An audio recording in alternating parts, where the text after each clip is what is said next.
Les douars Exour de cette région, avec les particularités architecturales des Agadir, tribaux, militaires ou commerciaux, avec l'Igoudar, l'Irem, selon les appellations régionales, tribales, malgré les marques du temps, sont investis de magie et beauté, reflétant leur passé historique. Ils sont l'image et le reflet de hauts lieux du patrimoine bâti national, au même titre que les nombreux documents rupestres qui parsèment toute cette région et qui, remontant à des milliers d'années, permettent de reconstituer l'histoire. Ils sont autant de vestiges et d'indices de l'existence humaine dans ces régions, si particulières, où couleur, immensité invitent à s'interroger. Reconnues par centaines dans ces régions de l'Oueddra et du Jbel Bani, depuis l'époque coloniale, elles ont permis de diviser la préhistoire de cette région Guelmim-Esmara en plusieurs périodes.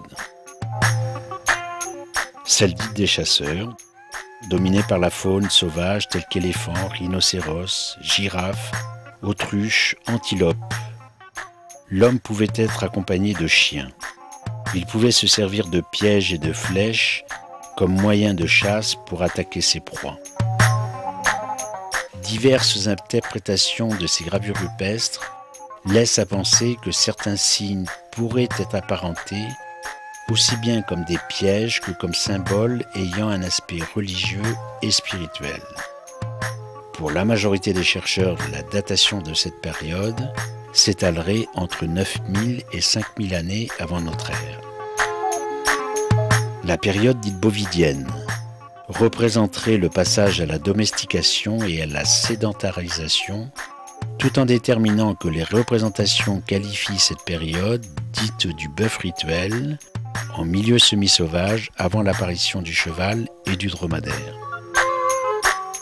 La période des chars, les implantations et définitions laissent à penser qu'il pourrait s'agir aussi bien de signalisation de circuits que fléchage de passage et représenterait en cela le début des marquages des parcours qui seront utilisés plus tard avec chameaux et dromadaires après l'arrivée des Arabes à partir du 7e siècle avant Jésus-Christ.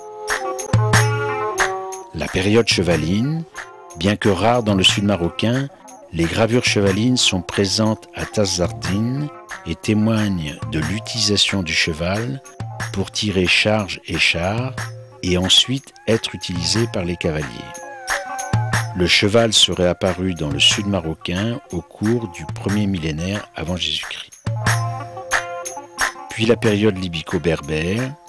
Cette période est souvent confondue avec la précédente et sont contemporaines de tous deux de l'apparition des gravures Tifinart qui dans l'état actuel ne peuvent pas être plus anciennes que 750 années avant notre ère.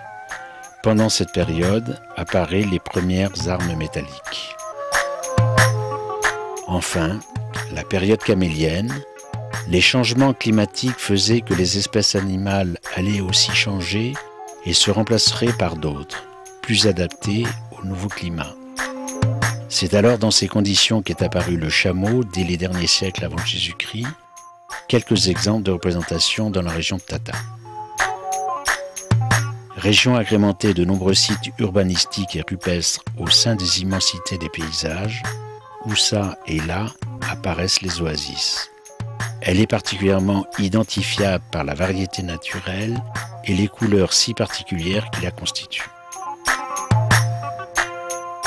Le tourisme aura pour responsabilité d'offrir les moyens de préservation de ces richesses humaines, avec prise de position pour une réhabilitation du bâti, que ce soit à des fins écotouristiques ou tout simplement patrimoniales, qui, par elle-même, devrait à terme constituer le fondement des motivations des touristes et voyageurs à venir découvrir cette région, et ce en complément d'un tourisme balnéaire qui aura à conserver son équilibre pour mieux s'y développer.